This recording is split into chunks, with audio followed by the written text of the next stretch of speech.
Welcome to Hood Champion Boxing and Sports. In boxing, you find a way to win or you find a way to lose. Now look, Jaron Ennis, I think he needs a big name. You know, there's some hype around Boots Ennis because he's just coming off of a win against Evanescence.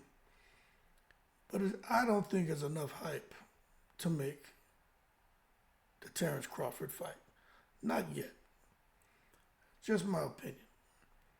Now, one thing I'll say. Now, when I watch Boots Ennis, right, and watch Terrence Crawford, and you watch other great fighters, but the guys like Crawford and the Mayweathers, and I'll even say Andre Ward, Sugar Ray Leonard, and those guys, De La Hoya. We've seen those guys get hit. We've seen those guys get hurt. We've seen those guys deal with adversity and then come roaring back in the same fight and get knockout victories. Totally dominate their opponents.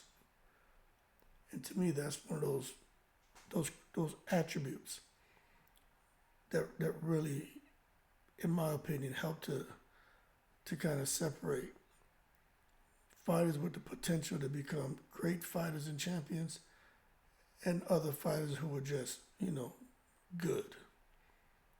When you have to dig deep and show that you're cut from that cloth, it speaks volumes about the fighter.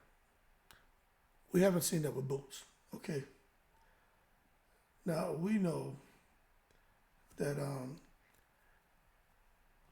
there are a lot of people out here talking about Jaron Ennis, talking about Terrence Crawford, and if these guys fight, that everyone's trying to dissect Crawford and Boots and trying to, predict the outcome.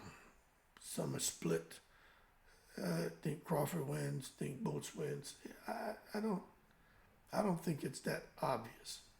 I do think Crawford gets him, but at the same time, I don't know if it's that obvious because there's a certain element of surprise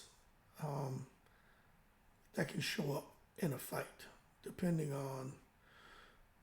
I think it could be some what I would say characteristics that one fighter possesses that the other one doesn't, and can help to kind of override their opponent.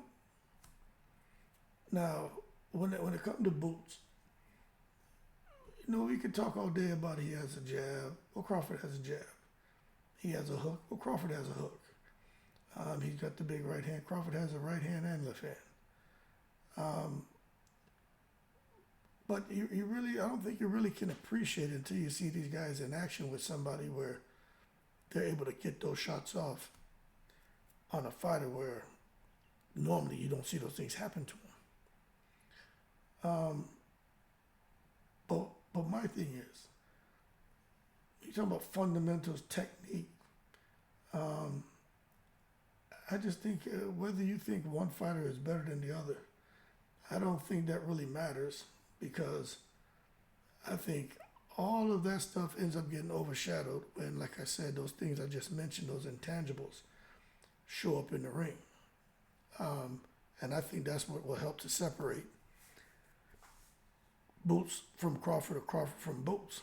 And right now, I think Crawford has shown that against the stiffer opposition. That's why I think Crawford clips him right now. But there's one thing that I want to mention right now when you talk about, because everyone out here want to talk about who's got that dog. This fighter's a dog. He's a dog. He's a pit bull. He's a Rottweiler. This is a crocodile. Everybody talking shit. But I think it has a lot more to do with a lot more than just skills, right? I think it's that will. They say skills pay the bills. I think a fighter's will pays the bills. You gotta have heart. You gotta have balls. And when I hear people out here talking about fighter got dog in me, got dog, he's a dog, I'm a dog. I think that's what they're talking about. just having heart. But you got to have that belief in yourself. And when I listen to Boots talk, it sounds like he has that belief in himself. But we know Crawford does. But I just think when a fighter has that kind of belief, that desire to win, I mean, I think it can kind of, help to get beyond or surpass whatever they've been taught as far as the skills. But see, that's why I think Boots needs to fight a big name. Someone who's going to force him to show us more than just his skills, but to show us his will and that determination to win that fight and have his heart, his balls, his will surpass the skills which any and every boxer who trains can acquire. But not everyone can be taught heart and balls. Very, very simple. I think it ends up being, when you see these guys go on to do great things in the sport, I think it's like a destiny, or at some point they make a determination to just be great. And often they have to box. They have to counter punch. They have to brawl. They have to be on the outside. They got to meet guys in the center of the ring. They may have to fight off the ropes. They got to do a lot of things, which means they probably have to show the ability to dig deep. And that's why with Boots, when have you really seen him have to turn it up a notch? Because he's in there now and getting behind. You know what I mean? When have you seen that? Where Boots, it's like the light goes off in his head, like, oh shit, I'm behind. I got to dig deep here, because if not, I'm going to lose. To think he's going in there with Crawford and he hasn't experienced that yet. Crawford's been through that, man. Y'all out here not giving Crawford the recognition he deserves. Boots can scrap, but come on, he ain't been through this shit that I'm talking about like Crawford has already. He hasn't been through any of that stuff that even these guys I have here, Keith Thurman, Danny Garcia, Sean Porter.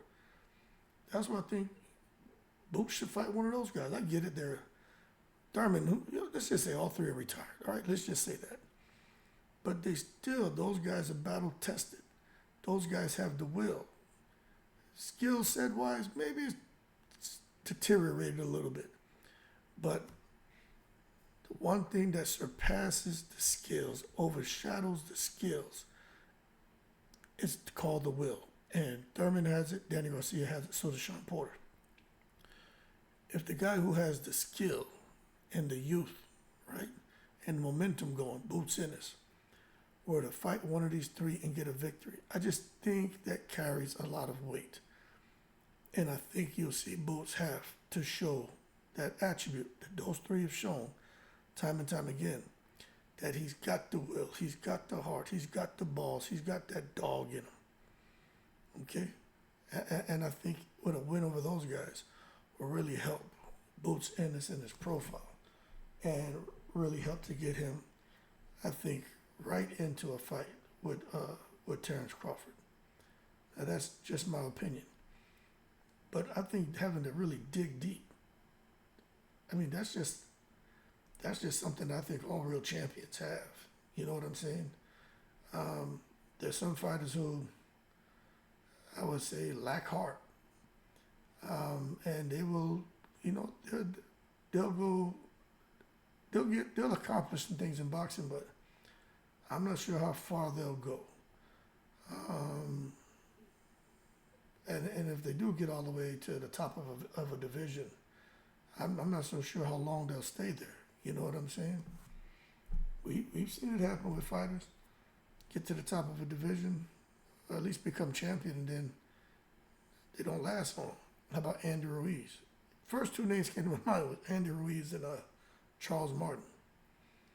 They get a title, then they lose it. George Kambosos. You know what I'm saying? I mean, it is what it is. So I'm not so sure they really cared so much about their legacy after they kind of, just somehow ended up at the top of the division, and they got that money. They never had the will or heart or balls to really be there anyway. It just stars lined up for them. But you gotta walk the walk, talk the talk, and live the life. And you gotta exude that confidence with everything that you do. And I'm gonna tell you, Boots, he does that. He exudes that confidence. And some people think it's arrogance. Some people think it's cockiness. But I just think it's from a lot of the hard training and the work he's put in. And I think it's just called belief, you know. At first, I was thinking he was being arrogant and cocky too, because I'm like, damn, he didn't even say nothing good about Evanescence. But I did see a post he put out there on Twitter thanking Evanescence and hoping that he's okay. So I said, all right, Boots is destined for greatness. You know what I'm saying? When you got a fighter like that who can actually take a deep breath, blow it out, and say, you know what, I had to give credit to my opponent and wish him the best, his family the best. You know, to me, it's not a matter of if or how. I think that the outcome for Boots and his subsequent fights, I think is predetermined.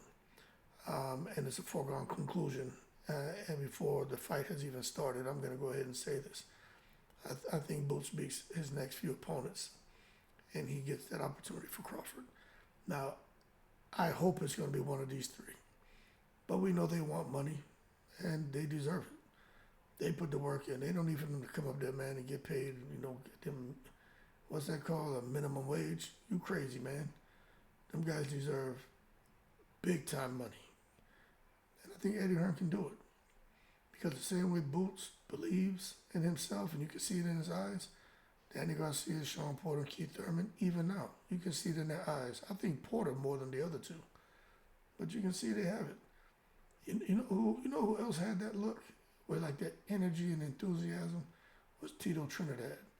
You can just see that. That man come out every time, man. Puerto Rico, puñeta, beating his chest, Puerto Rico. Oh my God.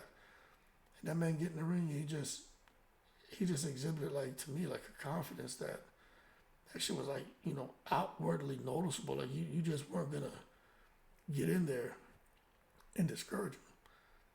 But anyway, it's like there's the calm and then there's the storm. And I think Boots kind of has that too. You know, it's like a calm and then there's a storm. And Boots has shown that he can, just like Trinidad and Porter and Garcia and Thurman, that he can adapt. You know, and like I say, find a way to win or find a way to lose. But again, in circumstances, you know, depending against the opponent, you can find yourself having to really say, holy shit, I'm about to end up losing this fight.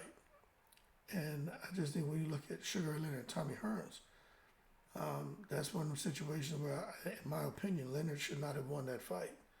Hearns was knocking everyone out. You know, he was bigger, stronger, you know, longer. I think he was really like shooting up through the, I think it was the welterweight division at the time. But, you know, unfortunately, that fight ended up defining his career. You know, Leonard was able to stand up to those power punches, adapted to his style, and kind of the left eye that was pretty much closed, I believe it was closed almost shut. He beat Hearns in the final seconds of the 14th round in the fight, where he was behind on all the scorecards. Now, what I think got Sugar Ray Leonard through that fight was his ability to adapt. You know what I'm saying? But you even saw Hearns adapting and, you know, changing his style from, you know, being a puncher to a boxer puncher to a boxer. And you can see when guys have levels. You know who else does that? You know, Keith Thurman does it. Sean Porter does it. Earl Spence can do that. You see these guys, whatever style they want. Miguel Cotto could do it. Whatever they needed to do to get a win, they could do it. But the problem is when you're fighting a fighter who's great too, you make an adjustment, they make an adjustment too. So they go from being a boxer to being a brawler. And I think that's what helped Leonard to overcome Hearns. Because, you know, all champions have that ability. You know, they survive, they change, they adapt, and then they persevere to fight another day. But I'm going to tell you this. For Boots Ennis, we haven't seen him do that, but I do believe he has it in him. We've seen Crawford do it. We've seen Porter do it. We've seen Thurman do it. We've seen Garcia do it. That's why I say Boots needs to fight one of those three. Brian Norman Jr., we haven't seen him do that. Stanley Eunice, I mean, he's dug deep. He's dug deep. When he fought Butiev, that was a difficult fight. Barrios has fought dug deep in lighter weight division, 140, and he's got wins, but none of those names are as big as these three.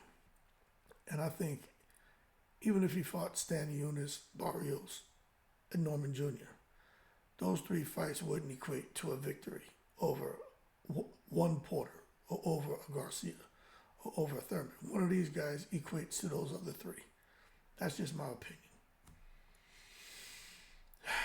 But anyway, these type of fights just don't get made that easily because of the financial demands, But once they're able to get out of those,